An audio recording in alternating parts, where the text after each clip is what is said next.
I've been working as a dominant on and off in a professional studio.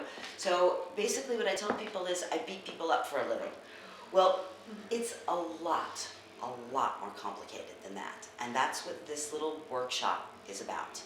It's the mini version is just going to try to help you get into the head of where you psychologically are in relationship to your partner, to a person you're attracted to a dynamic that you have with basically anyone when you think about yourself as a sexual person. So this is an introduction to basically finding your inner dominant or submissive side. It's all about a fantasy that is created and a dynamic, and the dynamic is the energy that's exchanged between you and me.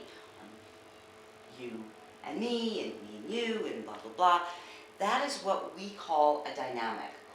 Now, with some people, you will automatically feel that they have more power, almost, than you do.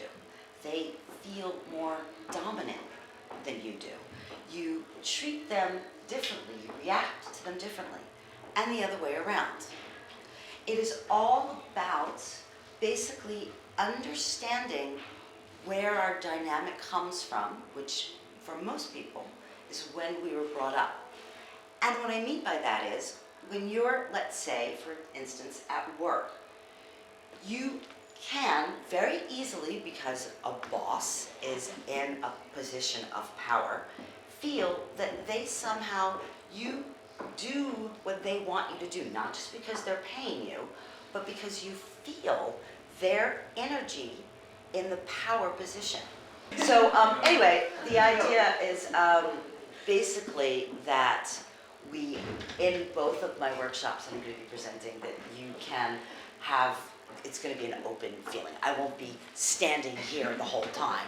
You know, the room is set up differently, you have to remember, and we're all going to be interacting with each other, role-playing and creating. By the time you leave, you will have created a fantasy for yourself that you can take home and present the proper moment, of course, to your fantasy partner or real partner, and actualize a moment that you will never forget.